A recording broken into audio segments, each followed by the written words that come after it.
Il aime les interviews fleuves. Emmanuel Macron se livre sur 20 pages dans la revue Zadig. C'est un magazine qui tient un peu du livre par son format, sans doute par son prix aussi, 19 €. Zadig, c'est une revue, disons, intellectuelle, avec parmi les confesseurs du président, le journaliste et écrivain Éric Fotorino. Bonjour Michael Darmon. Bonjour. Chef du service politique d'Europe 1. Cette interview vient à l'instant d'être rendue publique. Vous aviez pu la lire en avant-première. Alors, des gilets jaunes à la pandémie, le président nous raconte sa France à un an de la présidentielle.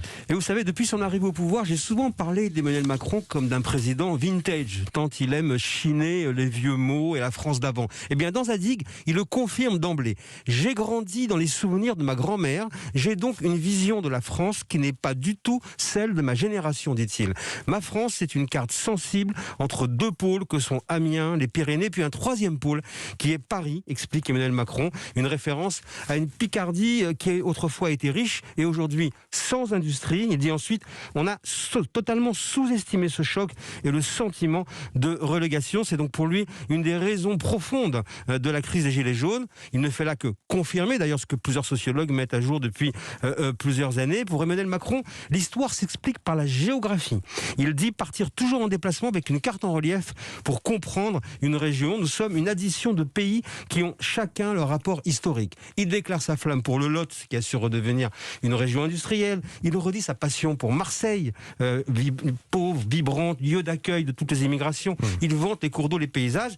Bref, il ne parcourt pas uniquement sa carte familiale et intime. Il dessine aujourd'hui aussi une carte des états d'âme du pays qui aime, dit-il, se souder dans la colère et qui pense que tout est possible lorsque la colère et la peur se nouent. Alors, Michael, finalement, pourquoi cet entretien ? Quelle est l'urgence du président à dire ainsi, je vous comprends ? Mais la réponse à cette question, je vais vous dire, c'est un conseiller présidentiel chargé de réfléchir à son image qui me l'a livré il y a plusieurs mois. Écoutez bien ce qu'il disait. On a échoué jusqu'à présent à ancrer le président dans le terroir alors qu'il est un provincial. Il est perçu comme faisant partie de l'élite hors sol. Cet entretien donc vient de loin, vous voyez, et il arrive au moment où Emmanuel Macron a annoncé qu'il allait reprendre son bâton de pèlerin pour prendre le pouls des Français. Dans Zadig, il donne en quelque sorte sa feuille de route pour cette nouvelle itinérance jusqu'en 2022. Après avoir parlé de révolution en 2017, il parle maintenant d'une France unie donc pour 2022, comme tous les présidents qui voulaient changer la vie et qui ont été rattrapés par la réalité. Emmanuel Macron le dit régulièrement, mon élection est le fruit de la colère des Français, une colère aujourd'hui donc qu'il veut entendre et auquel il dit aujourd'hui, je vous ai compris. Michael Darmon, le chef du service politique d'Europe 1. Merci Michael.